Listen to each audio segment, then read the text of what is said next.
Publishing with your host, Yvonne Mason and Mary Brotherton. And today we are going to talk about Quality. quality, making books print ready via publishing versus copying off of a copier or getting printed from Staples or UPS or wherever else people get their books printed. Home. Home. Un- Understand. It's interesting because everybody who is breathing and watching this, I would think, understands that we're in a time right now where we must, for our country, not provide, in what is the word? We're using tariffs on foreign made goods to protect our American workers. And one of the most foreign made goods out there is printer ink. Just about every printer that anybody uses is made elsewhere, and the ink is created elsewhere. And so Curtis and I were shopping online one day. We found a deal for printer ink for our printer, which made it like a third of what it would cost buying it in a local store or even ordering off Amazon. And so we got excited. We got 5 cartridges of this ink.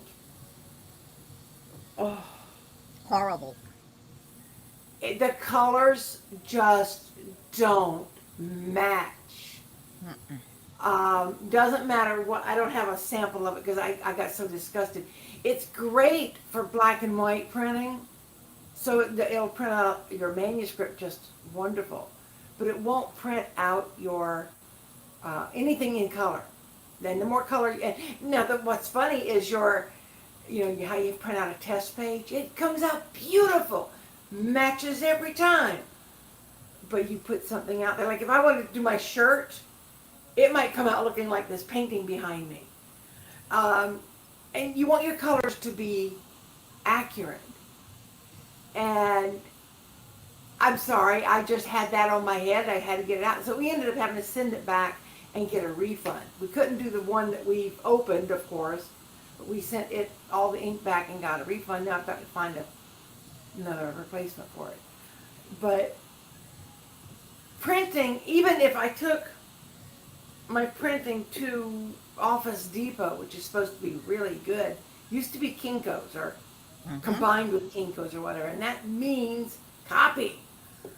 Uh, there's a big difference between copying 5, 20, even 30 copies in a place like that and having it mass produced, especially the way we do our Amazon, because it's not actually mass produced, it's print on demand. And on demand. And also, what and you and I have both been in the photography business for a long, long time. Yes. And contrary, ladies and gentlemen, please understand this. I've been a professional photographer as Mary has. I've been in the business 40 years. I was in the business when I had a 35 millimeter camera. Understand that no matter how good your cell phone is, it is still a cell phone. No matter how good the camera allegedly is, it's still a cell phone. When I get photographs for a book and I try to put those photographs in that book, the pixelation is, especially once it comes to me through an email, every time you have to send a photograph through an email, it distorts and destroys the pixelations. Yeah. So when I'm asked to put photographs in a book, especially in color, and I have to make those photographs fit an 8.5 by 8.5 page, there's not going to be a picture. I cannot put that under our brand. I can't. If you're doing a children's book, we do graphics, not photographs, because it just will not work. I'm having a struggle with that right now because I have a children's author that is insistent that I use photographs because grandchildren and friends love the pictures. Okay, that's fine because she printed them off at Staples. There's a difference. When we publish a book, it is published on quality paper, it is quality printing, and if I put photographs in that book, it's not going to end well. Now, didn't Sherry Richardson have photographs in hers? She did. And they Tell us what's the difference between hers and the next person. Sherry's pictures did not cover an entire page. They were smaller photographs that were fit into the book. They were not part of the story per se. They were added tools. Now, correct me if I'm wrong. Cornfield Flyers of East Tennessee is a children's book. Yes. It has images that are part of the story, but they're not the full page either, are they? Almost. They are. But they're graphics. They are created graphics Right. from Right. they're JPEGs. Yeah, they're not photographs from a cell phone, and they are graphics that I could stretch out to fit the page. Okay, let me go back and explain again about publishing children's books. When you publish children's books, you have to follow an explicit guideline from Amazon. It's called the bleed area. That graphic has to fit the entire page. If it doesn't, they kick it back. If it goes Yes, over, and back and back and back. if it goes over, they kick it back. So, in order to make a children's book work, please don't send me photographs. We will create the graphics. If you can't, don't know how, don't want to be bothered, I have 2 programs that will do that. Mary can help me. We have that ability.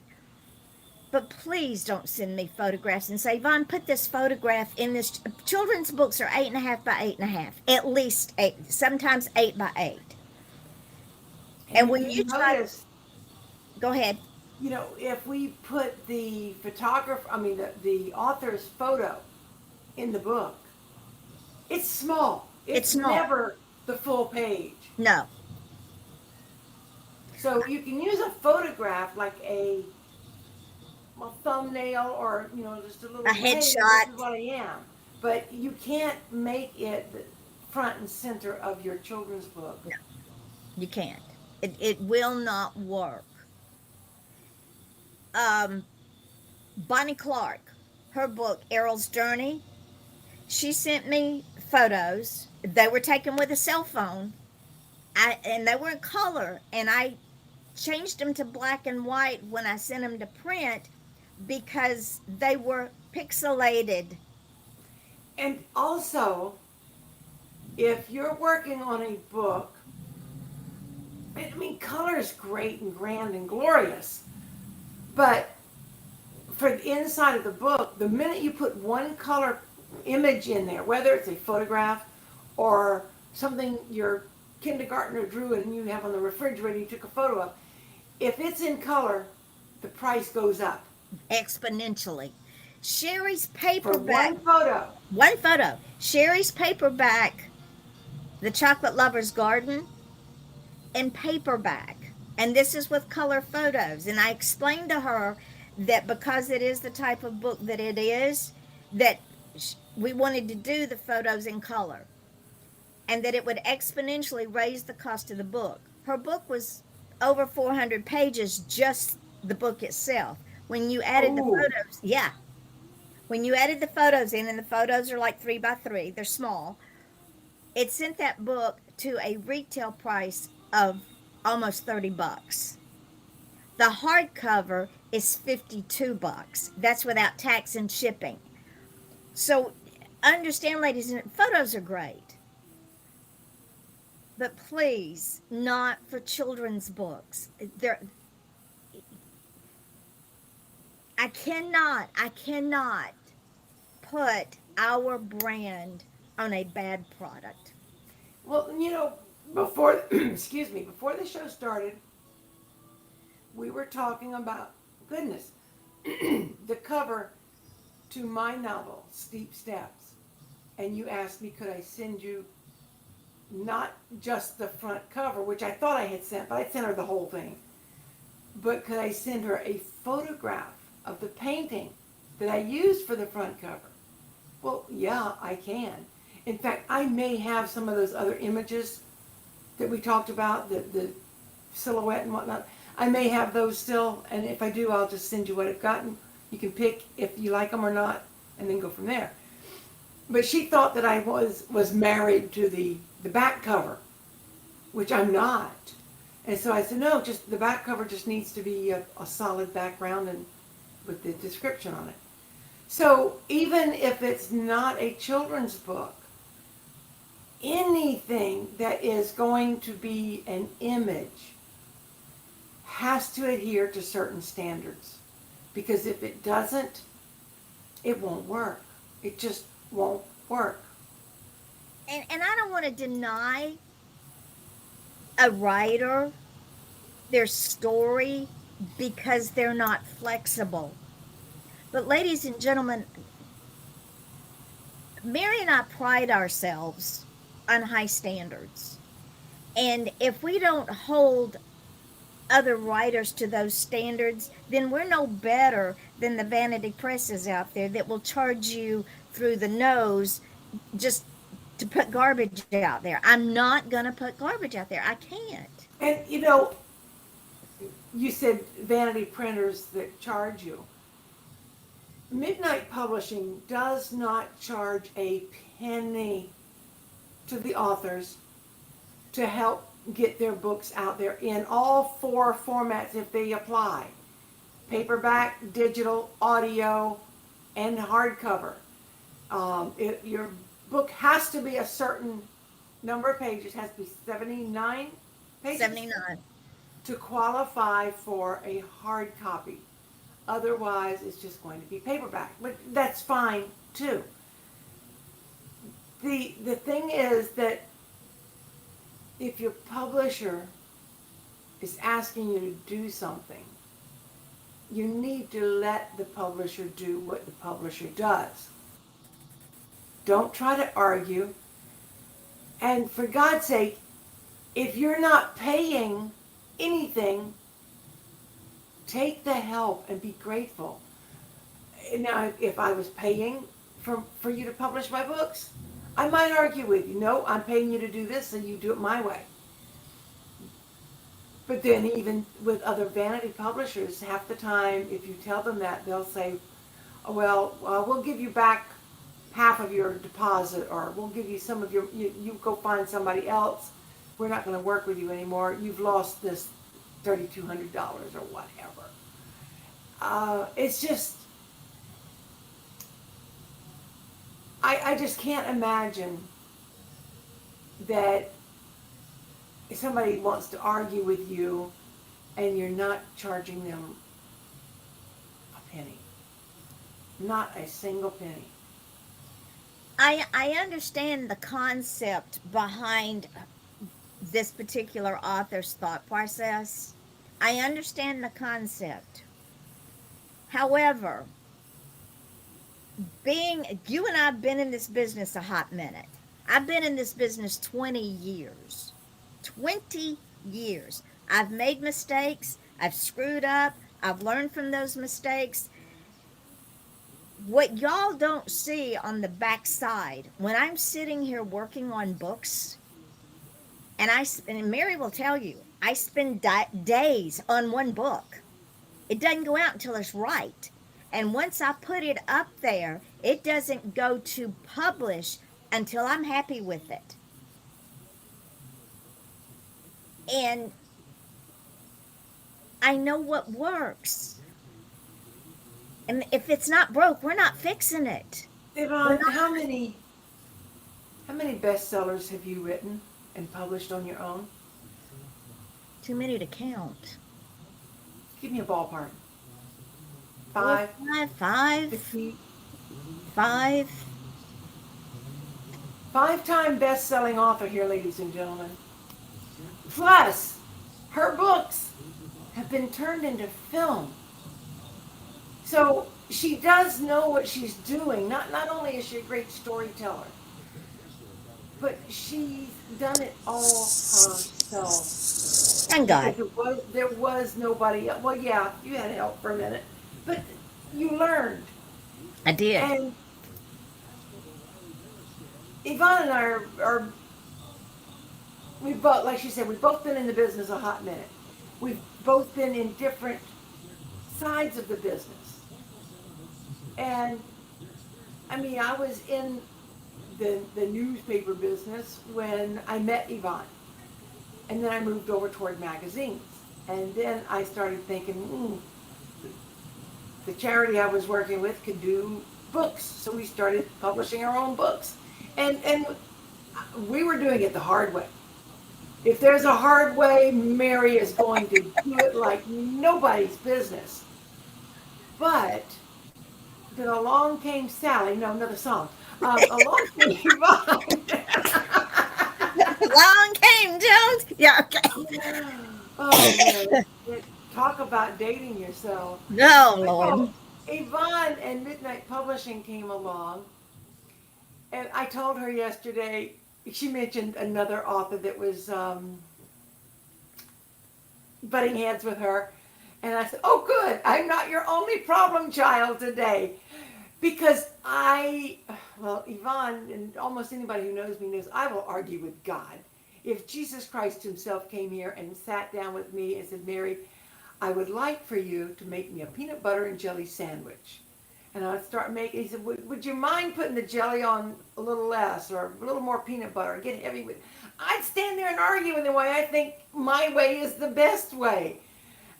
Not that I mean any disrespect or that I'm a heretic. It's just my husband says I would argue with a lamppost, and I just look at him and say, "Okay, post."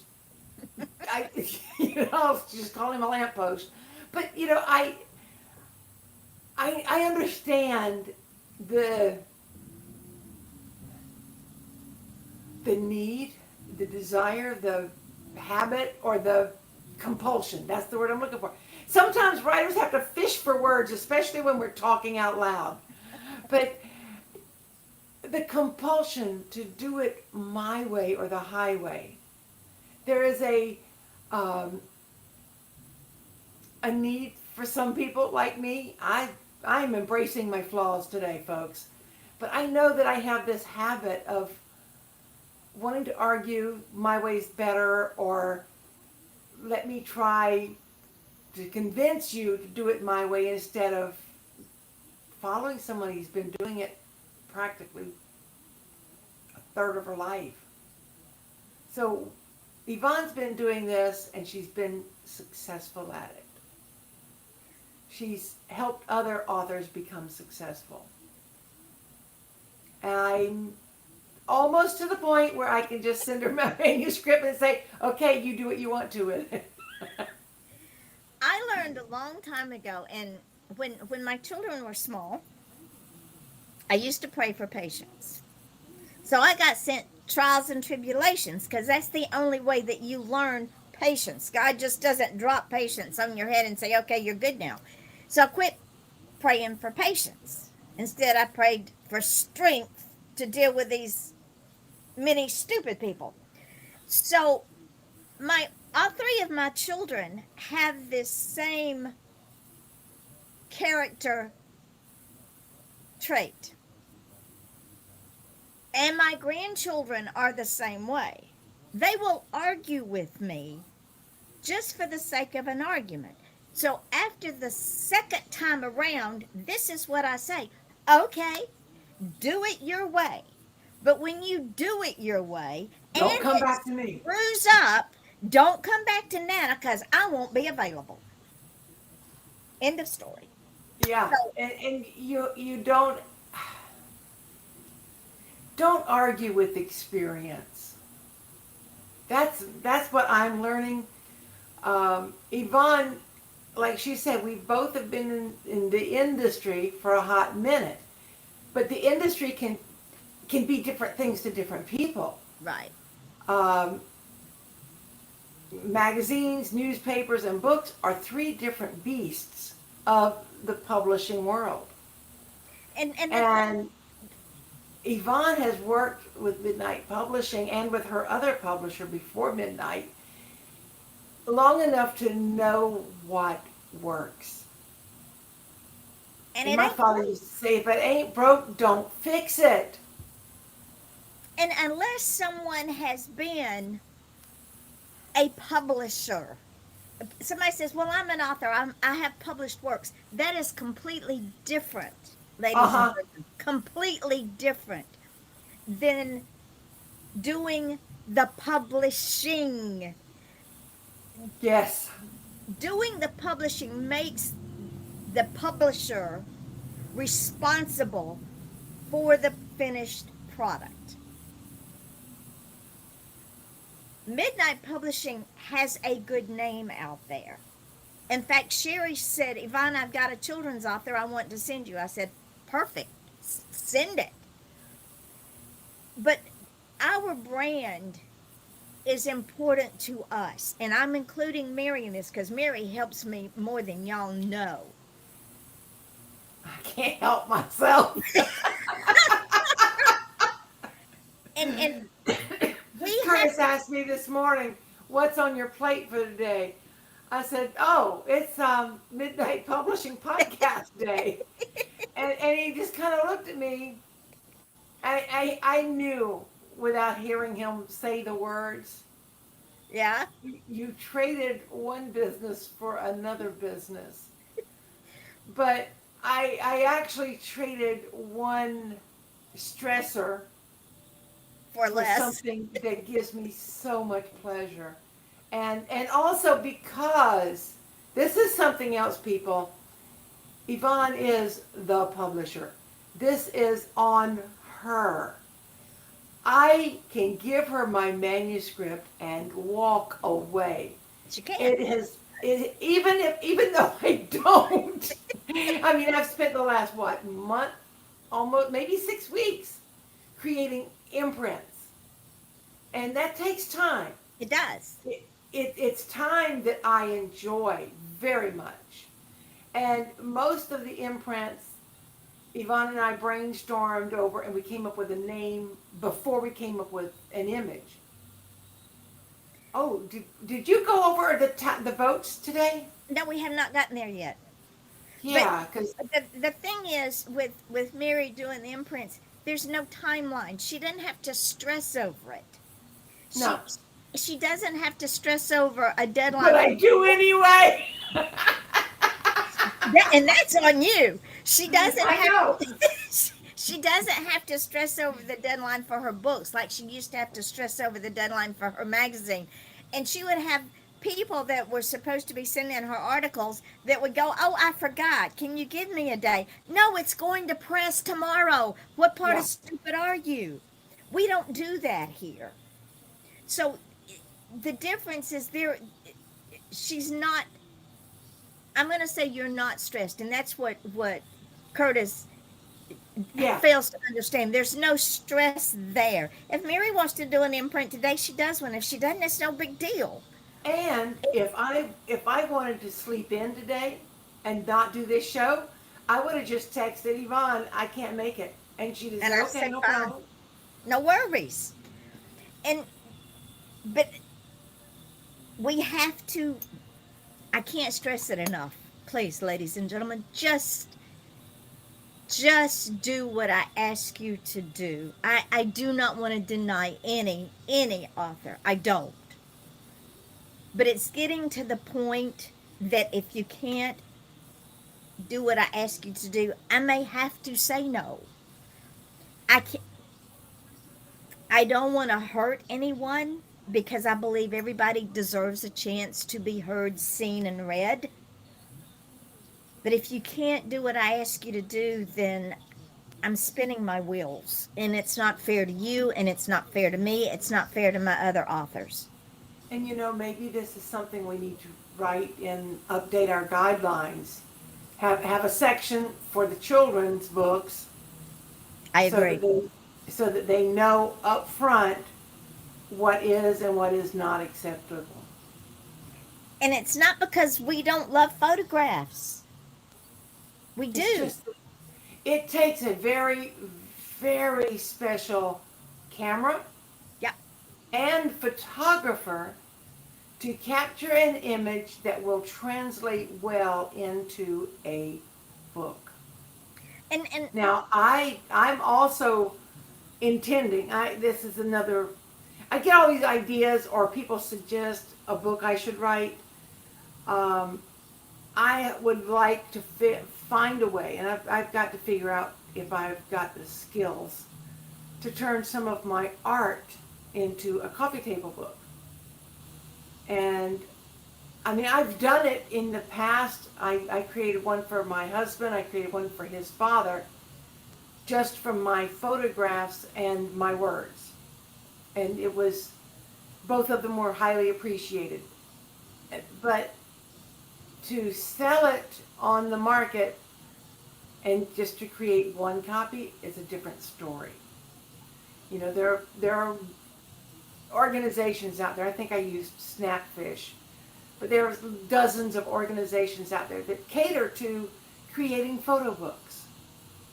And if all you're going to do is a photo book that you want your photos in, I highly recommend you go and hire them to do your work. Because it's not, if Yvonne says this isn't up to my standard, then believe me, it's not going to work. and it's sad. And then another thing, what especially children's authors have to think about is you are you are not putting this book out there just for friends and family. You're wanting to reach a market. And not everybody wants to see photographs of someone's posterior end while they're looking for something else. Just saying. No, I think if I bought a book that had somebody bent over in a photo, I'd send it back to Amazon and say this is not what I wanted. This is what I'm running up against. And it's sad because this book is a cute little book. It is a darling little book. Now, if the book was called "The Dog's Behind," what is the dog behind, or something like that, and every picture had somebody's backside, it would be funny. But just because you have the ability to take a photograph doesn't mean you know how to take a photograph. Well, you know what I used to tell people when I was doing photography for the National JCI Senate and the State Senate? Somebody said, Yvonne, anybody can take a picture. I said, you're right. Anybody can take a picture, but not everyone is a photographer. Two different animals. Yes. And especially with cell phones, I get this all the time. Well, my cell phone takes as good a picture as a camera on a small level. But when you take that small picture and you pixelate it across an entire page, no. Okay, somebody's going to say, what are pixels? Pixels are the dots that connect together to form the picture. And especially in color pictures, if you take a small picture and you try to make it this big, all you're going to get is dots and blurs. And Mary will tell you, because trying to put things in the magazine, she had to be very careful of the size, of the pixelation, of the depth of what she's trying to capture. And I'm sure, And something that I learned early on,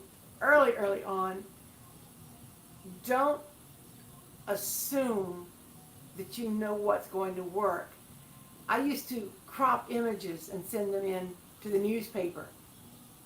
And she kept asking me, Mary, are you cropping your pictures? I said, yeah, trying to give you exactly what you want. She said, no, stop. Because what happens when you crop a picture or do any kind of editing to that photograph, you're changing the focus yes, and you're changing the number of pixels. If, I mean, dots, if you've ever heard anybody say, I need a minimum of 300 dpi, mm-hmm. that's dots per inch.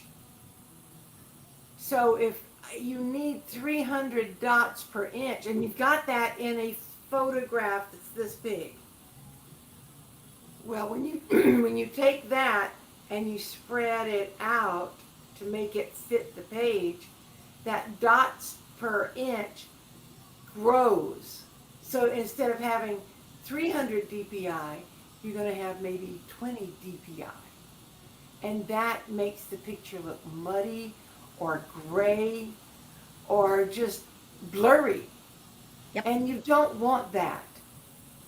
You want to be able to take a photograph that will pop right into an 8.5 by 8.5 or 8 by 8 and be done. You know, you want to have it magically just pop in. And we even have this with images. If we create an image using AI, or I do a lot of my own painting and sketching, and if I take a photograph of a sketch of a billy goat, and it's not large enough to fit the page, it's going to look blurry. Muddy. And even with the programs that I have, and my programs are magical, and I've been working with these programs for years. There's just some things you cannot fix. You can't.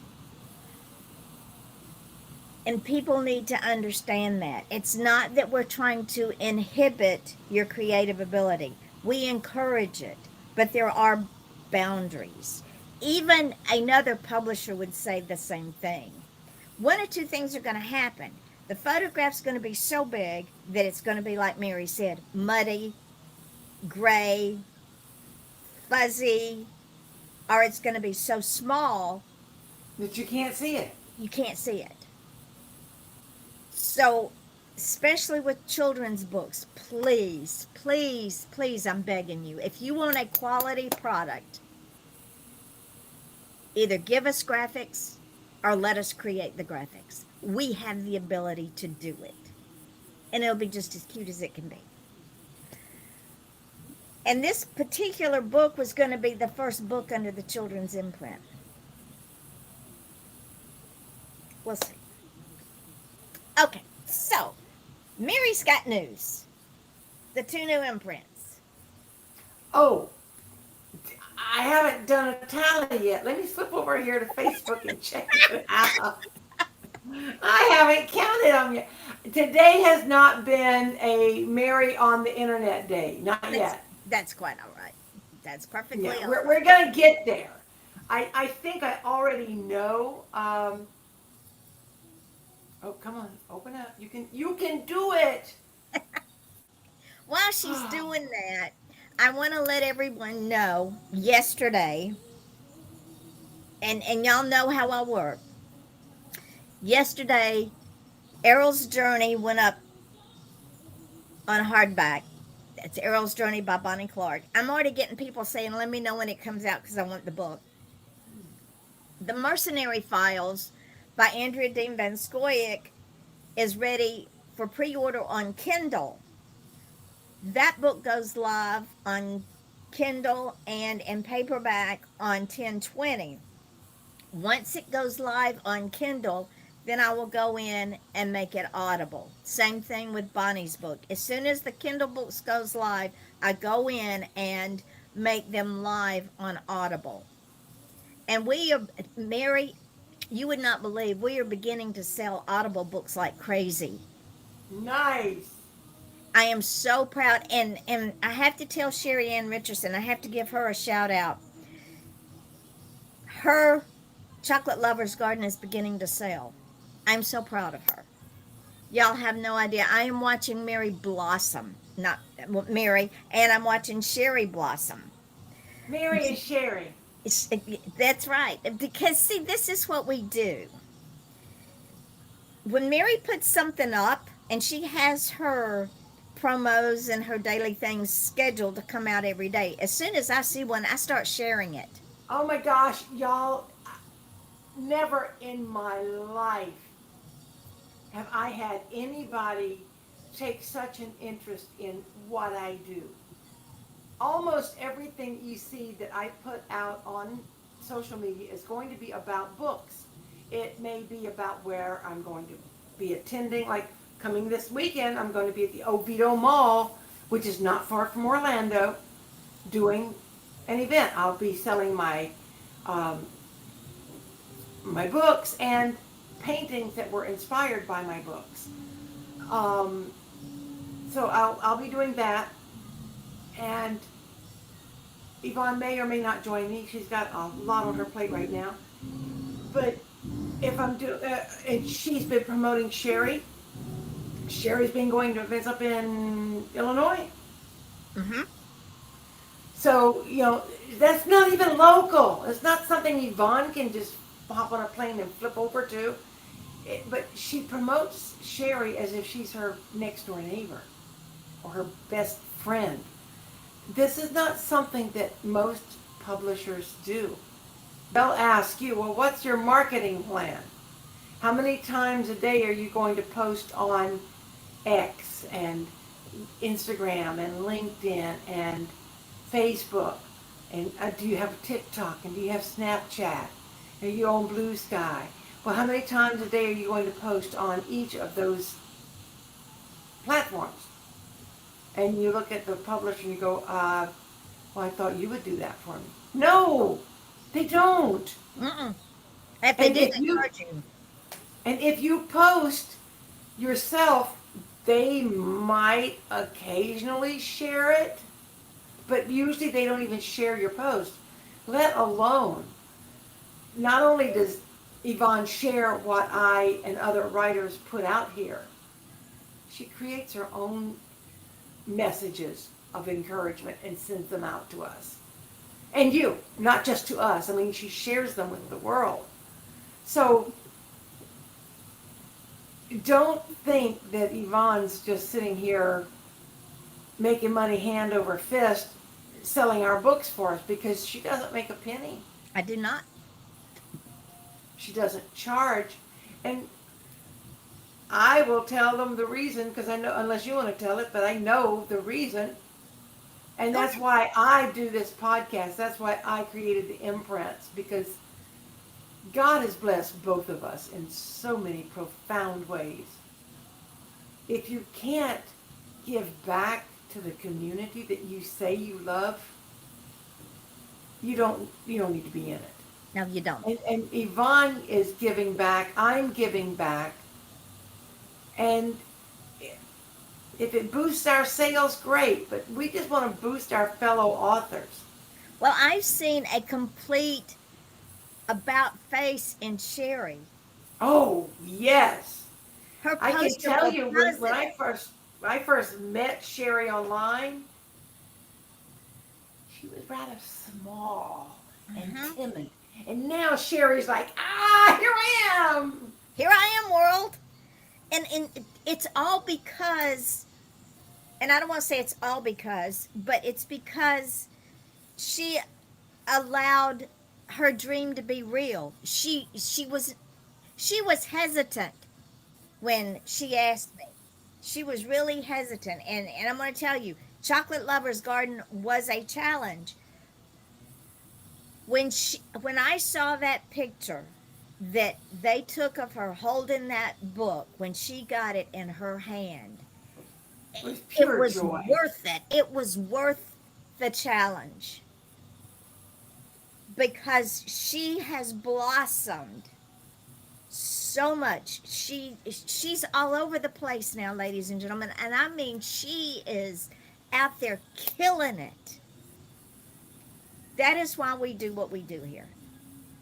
And the beauty of her book is she can take it to a homeowners convention Yep, where they have kitchen items for yep. sale. She can take it to, uh, well, it's not fiction, it's nonfiction, right? Right. It's a cookbook, a history book, a baker's book, a gardening book.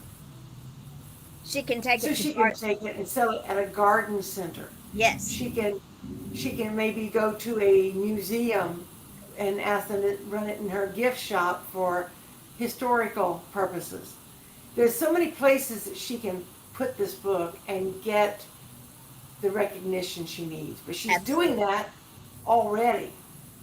In fact, she just came from a giving a speech about the history of the cocoa plant and how it can be grown in a greenhouse and her trial and error in doing that and the fact that the cocoa bean is true chocolate. What we buy in the store is not true Sugar. chocolate. Sugar and wax. That's all it is. The cocoa bean was at one time used as currency by the Mayas, and I did not know that till I was working on her book.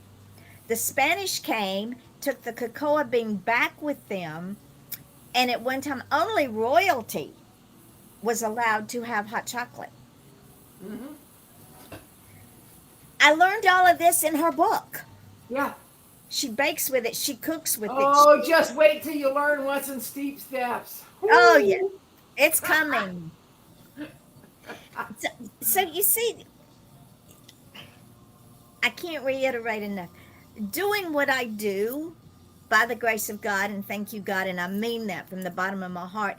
When I see joy on Mary's face, when I see joy on Sherry's face, when I see Andrea's excitement when new books are being put out and put everywhere, when I see Bonnie Clark Oh, almost yeah. in tears because Errol's journey is coming out, that is the payment. And speaking of Bonnie Clark, I'm going to segue back to the imprints because I did a little check. And Bonnie was the very first person who um, voted in the romance imprint. The last two imprints that we put out didn't get a lot of votes like previous ones did. Right. I guess maybe people are tired of voting. Then we'll just So pick our own. we'll just choose our own and that'll be fine. But I do have a tally for the two imprints that are out there for voting right now. The romance imprint is called Apotheosis. And Nice. as I explained last week, apotheosis means perfection, perfectionism. It's like um, when you elevate a human to the status of a god, because when romance is strong and love is new, people tend to think of their love interest as a god or a goddess, or, my queen. So apotheosis is just putting them above all else. And overwhelmingly, 100% overwhelmingly, the votes that got the image that got the most votes were of a fire. It looks like it's on fire. A heart that's made of fire, basically, with an infinity sign in it, Nice. because love is supposed to be forever. And then we also, on the opposite end of the spectrum had voting for 113, which is our true crimes imprint. And the reason we chose the number 113 is because that's the average IQ of serial killers. Yvonne and I might have 111. No. But the average, we might have 111 combined. 55 for me and 56 for her. General people in the population have about 100.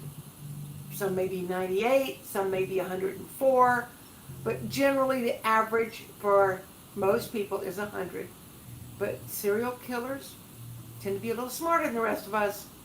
That's why they get away with it for a while. For a while. But they don't get away with it forever.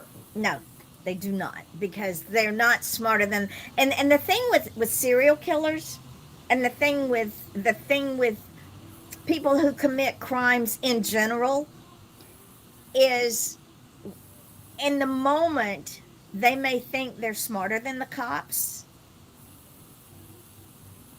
but that is their downfall. Yes.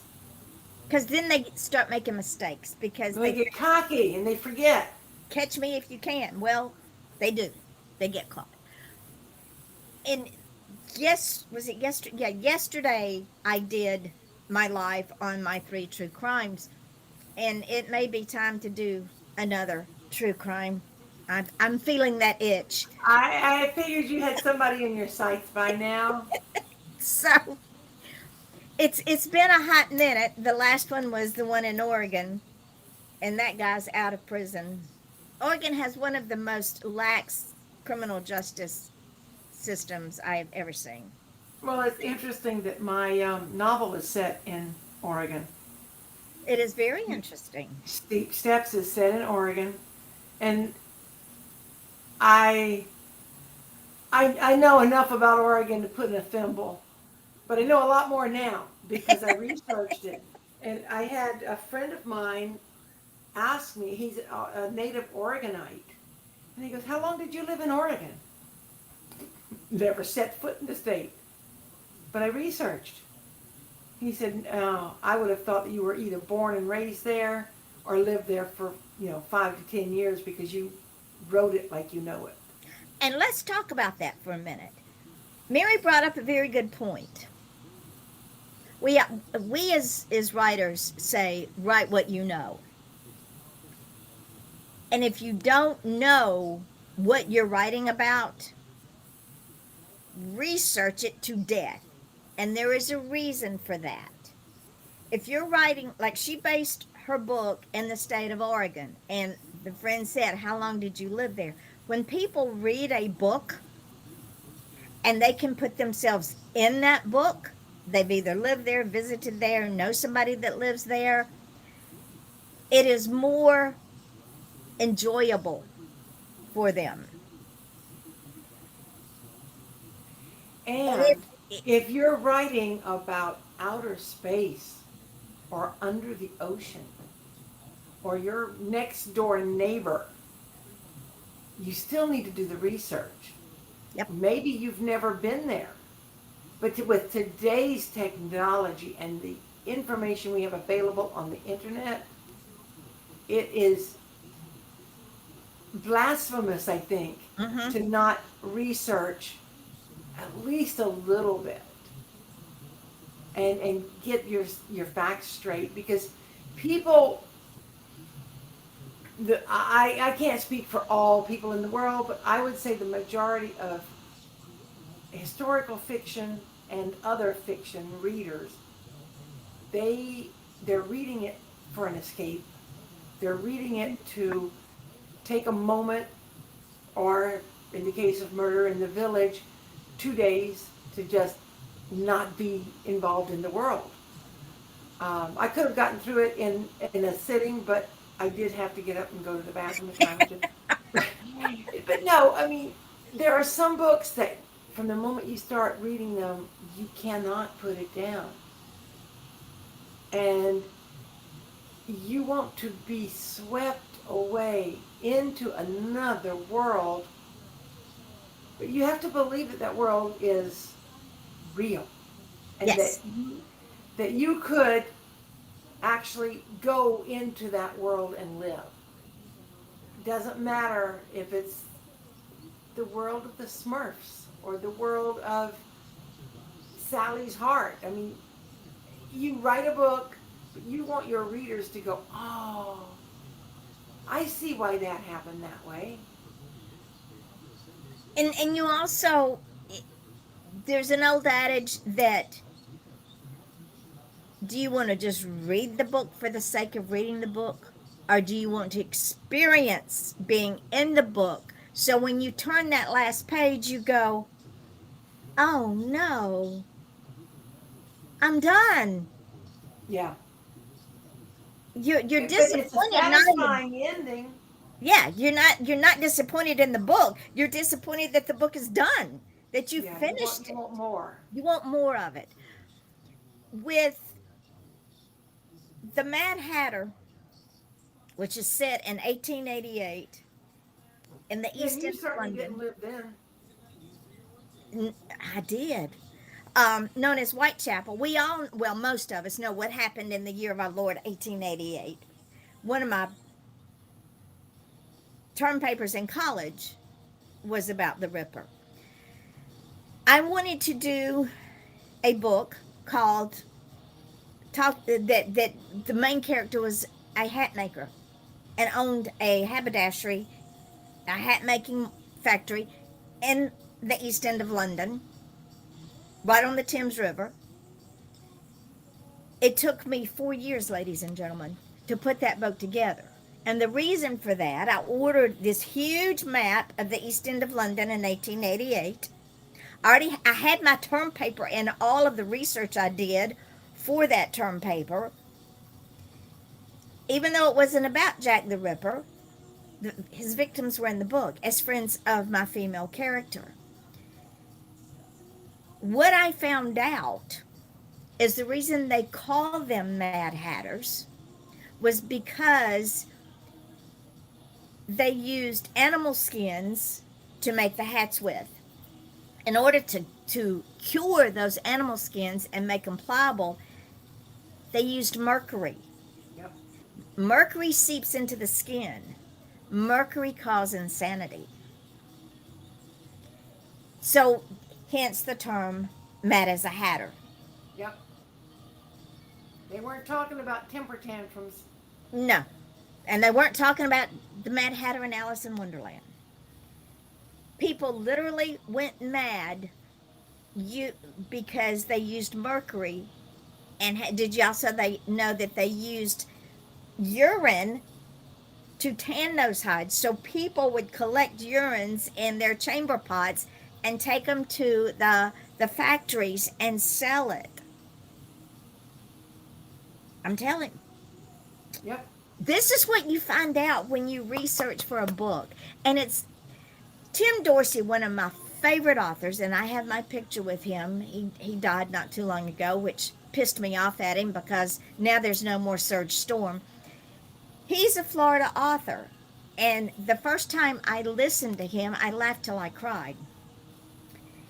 He would take road trips and go throughout the entire state of Florida and stop at these little out of the way places and put them in his books. It did two things. Number one, it made you into the book, and two, it made you want to go visit those places. Yeah. He was a fantastic author, and he did not rush through writing his books. He did his homework. He did his research, and he literally went to those places because he could. If you can't, that's fine. That's why we have the internet. And it's like Mary said, even if you're doing outer space or in the ocean, there's so much out there. Make your book where I want to get into it. As your publisher, Earl's Journey, that was very difficult because it opened up a whole old wound. The Mercenary Files, Andrea's book. she cannot stop writing about this character. This character is one bad woman. The synopsis of the book is this young naive woman goes over to Prague, and if you don't know about Prague, look it up. It used to be one of the Cold War countries, cities. She winds up in prison because she killed two people because they were doing nefarious acts to her. And so this secret organization comes to her and says, you got two choices. You can rot in this foreign prison or you can come work for us.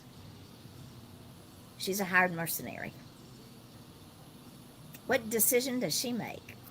So Andrea, yeah, exactly. So Andrea, honey, you just whetted the appetite of this old white woman. Mary's book, Steep Steps, people are already screaming for more, so I'm going to throw Yeah, that one. I've got to find time to write a sequel to this book. But I think before I do that, I'm going to get some of my children's books out. I mean, Good. one of them, I'm creating the illustrations myself by hand. I'm drawing them, and that takes time. It does. Um, but I may change my mind, but right now I'm planning to finish drawing them. But I've got a book about grandfathers. I've got a book about young writers. Um, I've got two books about possibilities, I'm calling them. Imagination. If a child's sitting there going, if I could only be, I could be this, I could do that. If I could be this, I could do that. But then it brings them back to reality. Because, if I could be a mermaid, which I think I was in a previous lifetime, but if I could be a mermaid, I could swim and I could eat seaweed instead of kale for breakfast. But if I was a mermaid, then I wouldn't be able to sit on my grandma's lap. There you go. Or I'd play with guppies instead of puppies. So, there are a lot of ways to write something like that. I'm writing a book. I think it's nearly done. Got to illustrate it next. About, and this was one that was requested of me, safety, stranger danger, basically. But I want it to not just be about that. I want that to be a part of the story, but not the story. Right. And then I was just reading someone else's book, and I was inspired. I want to write a book about saying goodbye as a child to a parent who has a terminal disease. That would be an excellent book. It- Because a it's- lot of adults don't know how to say goodbye. No. And I got the idea while I was reading this book right here, In My Mind's Eye, Nice. by Lisa Hull, self-published. She's unhappy with it. She didn't like the way it was printed or formatted or edited. She and I traded books one day, and it's a cute, heartwarming, heart-moving, stirring story about her spiritual growth while her best friend was dying, and what she had to go through to get to where she is today, and how she still interacts with her friend even after she's long gone. So she wrote something in there about how her friend Lucretia had to tell her daughter that she was dying, and someone beat her to the punch. That should never happen. No. That's just wrong on so Stepmom. many levels. That was Stepmother. not their story to tell. No. I hate when people do that. It's like they can't wait to give bad news. Uh-huh. But why would you do that to an 8-year-old? Self-centered, selfish, and self-serving. Did I say all that in one sentence? Yes, I did. Yes, you did. Ladies and gentlemen, that's another thing you will learn about me. I just call it like it is. Yeah, I think that's why I love working with you, because you're probably the only person other than me that has absolutely no filter for her mouth. Mm-mm. Uh, If you're hearing the things I say, can you imagine the things that I'm not saying? Just ooh. saying. Just saying. We talked about it's too late this year, next year, finding a place where they won't charge us to hold a, for lack of a better word, writing seminar on, and not necessarily, ladies and gentlemen, what to write or how to tell your story, but the basics, like please don't send me photographs for a children's book, why it's important that we need New Times Roman 12 point font, basic things like that. And our, what I'm asking you to do is, and Mary will tell you because she, like me, has been in this business a hot minute. When when a publisher agrees to publish you, they will send you 3 to 4 pages of things they want you to do. If you Guidelines. if you miss one of those, just one, they will kick it back. We call them guidelines, but they're really law. They're really they're written in stone, and they will kick it back. And they will say, "We ask you not to do this. We ask you to do it this way." When you send it to us, it goes to the bottom of the pile. You start all over again. What I ask here is 12-point font, no page numberings, no headers. And if you don't know how to put it on a 6x9 page, that's fine. Just send it to me in a Word doc. But it has to be a completed Word doc with And don't chapters. send chapters. Don't send a part of a poem. No. Um, a completed manuscript with chapters. If you don't have a table of contents, I'll create it because I have to have it for Audible. It's no big deal. Don't number your table of contents because then I have to go back and change it.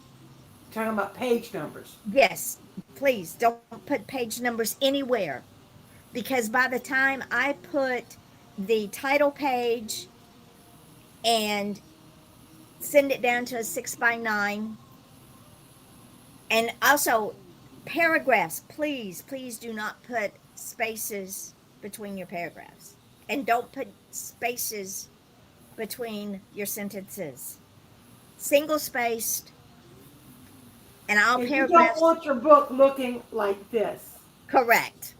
No, I You do want not. it, you want it to look like this.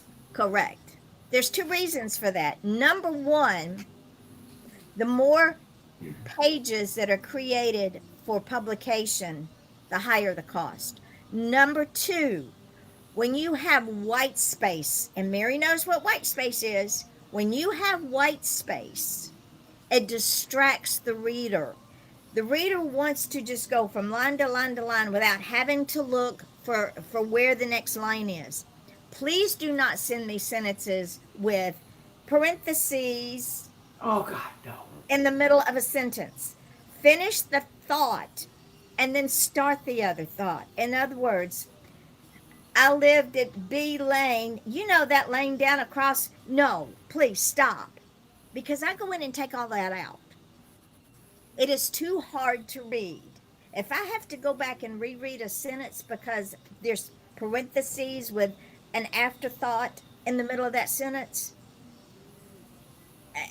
no. Finish the thought. Then if you want to add another sentence with what was in that within those parentheses, do. But please do not send me parentheses. No. And don't write words in all cap letters. Don't try to bold the letters and make, oh, it's so important, they gotta see it. It's okay if you need to italicize something. If it's a foreign word, you italicize it. Some writers do a person's thoughts in italics. There are times, and you want to definitely, if you're talking about a book or a show or other creative composition in your book, you have to italicize it. That's Right. just the way it is. But Don't make the whole otherwise, book italics. don't format it. Indent it 2 spaces, just 2 little spaces, Two. and do it single space. And when you're doing your single space, check, because some people's word program is automatically set to leave 8 points between lines. And we don't want You don't want that. And if you don't know how, ask us. Just reach out to either Yvonne or me. Leave us a message on Facebook or email us. Our emails are all over the world. You can't miss us. But just ask us, say I'm formatting a book and or writing my book, and my Microsoft Word comes up automatically with this multiple spacing. How do I fix that? You go We under can tell you. paragraph. You go under paragraph, and it says spacing. You click on the down arrow, and you say single. Then you click over where it says do not add spaces between paragraphs. You click that. You hit OK, and boom, Yep. boom, it's done. And ladies and gentlemen, there's a reason why I ask for that. Again, I've been doing this a long, long time. Even in magazines and newspapers, space is limited. We want to keep these books affordable, Yes. very affordable. We want to keep them easy for the reader to enjoy. And if a reader has to look for a thought, they're not going to finish the book. If a reader has to see all this white space, they're not going to finish the book.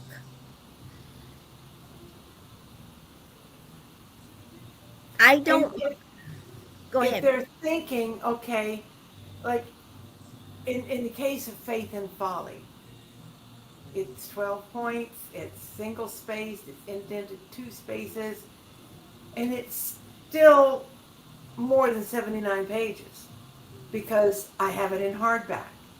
But in this other book that's double spaced, it's 172 pages. But if she had taken that space out between the lines, it would have been half that size. And It would half have the been- price. It would have been half the price, half the size, and maybe she didn't want it to be such a small, skinny little book. I understand that. But why ask your readers to pay for what's essentially air in a Exactly. book? I wouldn't. If I'm gonna purchase a book, I'm gonna purchase the words, not the empty space. Yeah. And if she wants to move over to Midnight Publishing, we'll fix it. It's not a problem. Yeah, I've been talking with her about this and trying to convince her to come over. And ladies and gentlemen, I of all people know that your book is your baby. Oh, Trust yes. me, it is your baby. At some point, if you are genuinely embedded in putting your book out there for readers, you have to understand, while it is your book at the present, once it's out there, belongs to the world. It's no longer your baby. Think of kicking your kids out of the house when they're grown. I wanted to kick mine out at 6 weeks old like mother birds do, but that's another story for another day. But you have to also understand that if you really and truly want that book out there, you are publishing that book for the masses, not for your own enjoyment, not for family and friends, not for Joe Blow down the street. You are trying to reach a market of people. And with that market of people, there are certain things that have to be done. They are expected by Exactly. those readers. And if you are really, really committed to making your book work, we're asking you to listen. and to understand that we've been there. I know when Mary was doing her magazine, her guidelines were 12 point font, double indentation, single spaced paragraphs, you know, 500 words max. She would That's a get, trick now, let me tell you. and you had to, in those 500 words, are called flash fictions in the writing world. In those 500 words, you had to have a beginning, a middle, and an end, and tie it all together. She would get articles from people that were 3 and 4 pages long. That wasn't the assignment. The assignment was, tell me your story in five. I call it an elevator speech. Tell me what you need to say in 500 words. I did a story about a local artist. She is a fabric artist, and she has won amazing awards.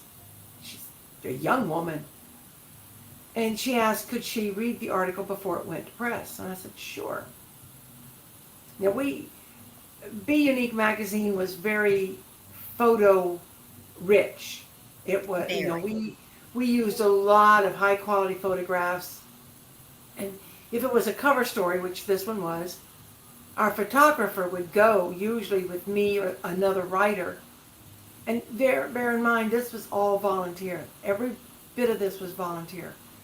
But the photographer would go and take pictures to make sure they were of a high quality and that they were minimum 300 DPI. Sometimes they were even tighter than that. And that was so that when we put the pictures on the front cover or inside, they didn't, not disintegrate, there's another word, it starts with a D, but their quality was still up there. But I sent this young woman her story that I wrote, and it basically covered her life from college through the week that I wrote the article.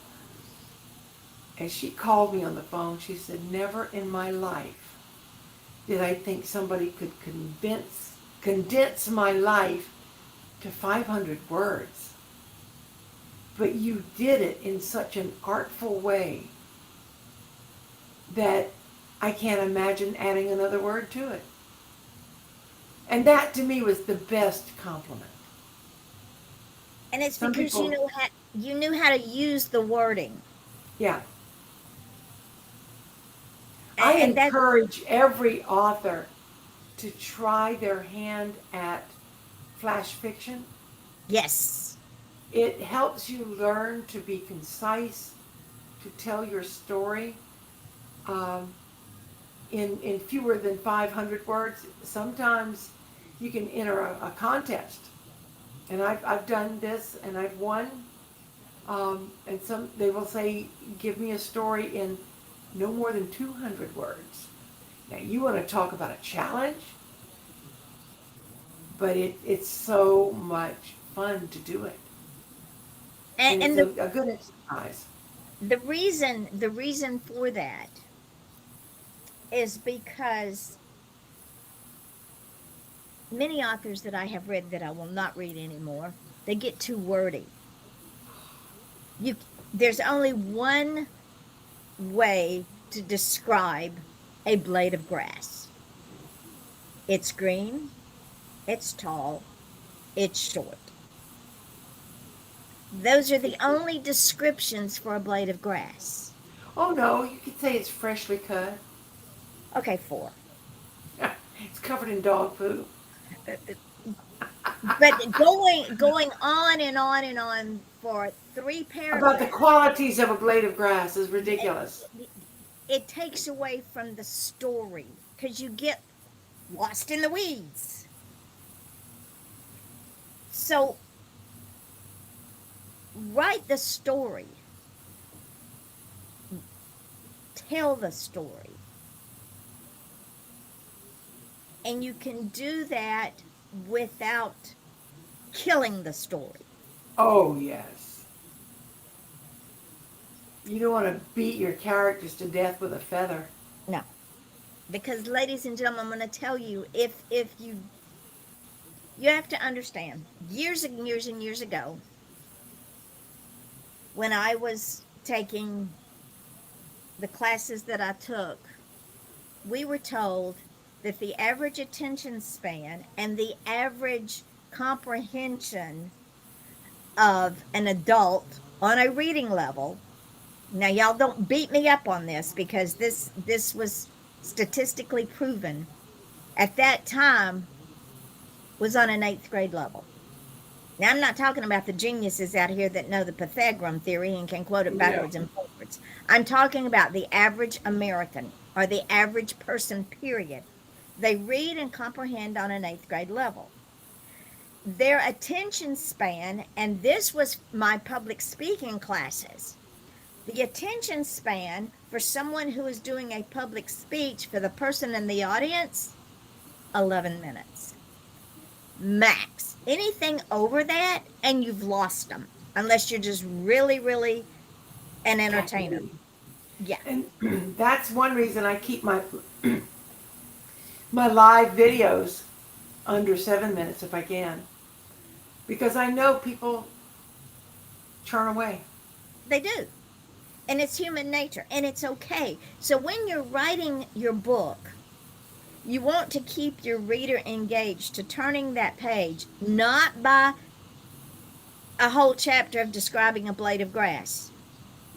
Keep your reader engaged by conversation, by action, by setting, by interaction between your characters.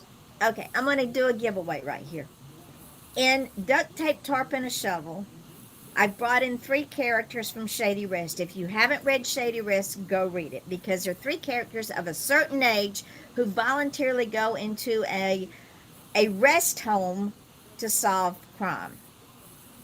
One of those characters' name is Amanda Peacock Rochester, and she is of the Atlanta Peacocks. Old family, high society, old money. She is Greer's aunt from Murder in the Village. They come into Duct Tape, Tarp, and a Shovel. Aunt Amanda is very, very witty, sharp as a tack. She and Greer are talking to Lala, the bless her heart person, and Lala is making all these insane statements, and Aunt Amanda turns to Greer and says, Greer, I don't understand what makes stupid people work. Shall we take one apart and see?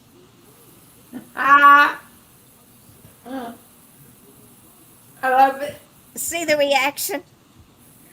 That's how you keep your reader engaged. You throw stuff out there Yeah, that makes that reader go, what the hell? Or laugh uncontrollably. I mean, it just, or if it's a drama, you build up. And it doesn't have to be gory. It doesn't have to be a television. You can't watch a thriller or a crime show, crime movie without blood, guts, train wrecks, and leave something to the imagination. You don't have to go into graphic detail. Even with horror, you don't have to go into graphic detail. My Blood Alley is one of the, I'm very proud of that little short story. Doesn't go into graphic detail, but the secret is in the sauce. Just saying. So, ladies, there's all kind, and if we can figure out where we can hold this little thing for our writers next year, we'll let y'all know, because we really want to share our wisdom. Am I right? absolutely. And we can talk about all kinds of things. I can definitely speak to editing and illustrating even. It's what I've done all of my life. All of my life. My mother said I used crayon and a cereal box to make, to correct their mistakes. But if you know a place, preferably in Central Florida, but not necessarily, let us know a place that will allow us to do a conference. We'll call it a writers' conference. maybe a library or a civic center that will donate a room to us. Space. Yeah. Um, a I know in Fort Pierce there's a place that they have a park and then they have a little building that they hold events in because we want to share the we can make this fun for you. Writing is not a chore. If it becomes a chore, stop. If it becomes a chore for you to write, don't do it anymore. Find another passion. I agree. So with that, because I got to go bowling now, we will close this show. I will get the back cover done for Steep Steps and work on that book. And I will send you the 2 imprints for Okay. the newest design. And I'll just arbitrarily pick some more since apparently people are tired of voting. Yeah, just We'll, I I leave will that. just pick them and announce them. I leave that in your capable hands. We think way too much alike, which is frightening. People say, if I don't want to get in your head, no, honey, no, trust me. Oh no, no. You do not want in my head. It's crowded up I there. Curtis told me a couple of days ago that he wished he could think like I did. No. I said, oh no, you don't. Mm-mm, mm-mm. This is a scary place for anybody to go. It scares me sometimes. It Yvonne, really my does. brain. Now, I typically, before my head hits the pillow, I'm already snoring out my first snore. And Curtis has long envied my ability to sleep anywhere, at any time. But last night, I was at that point of, oh, just, I know I'm going to sleep. And a light flashed somewhere, and I woke up, and it was like they put the on switch. And I drifted off and on back and forth. And 3:30 this morning, I woke up, and I'm like, this is ridiculous. Welcome to I my can't, world. I can't sit here with all these thoughts swirling in my head. So That's I pulled what out my phone and my little notepad, and I started taking notes. that when I try to go to sleep, that's when my brain kick. The voices in my head start talking. Now let me tell you what happened last week at bowling. I was at bowling, minding my own business, trying to focus on where I wanted to send that ball down the lane, and the voices are going, "Hi there! You need to put this down and go and leave me alone. I'm busy." Oh, It's scary in there, people. It really, yeah. really is scary. So we will leave you with that thought, and we will see you next week here at 10:30. We're going to do 10:30 from now until the end of March when I get through bowling. Then we go back to 11 if Mary's up to it. But think on these things. Please reach out. And we don't like turning people. I don't want to turn anybody away. I really don't. But and I know I say but, however, I need for y'all to listen. I really do. It's for your benefit. We don't want to turn anybody away. We don't want to say we can't work with you. All we ask in return is that you work with us and Exactly. you follow what years and years and years of experience have shown us work. And know that I'm not going to put garbage out there. I'm not. It's our brand. It's garbage in, garbage out. I'm not going to do it. We worked too hard to get here. Way too hard to get here. And if I don't hold Midnight Publishing up to a higher standard, what am I doing here? Why waste your time? I'm just like everybody else. No, we're not going to do that. So, my darling, I will stop this and I will see you next week. Yep. And I'll get the back cover done. Okay. I love you. I love you and I love everybody watching this. You guys are the greatest. Have a great week and we'll be back next week. See you then. Bye. Have the day you deserve. Bye. Yes. Whatever that might Whatever be. that is.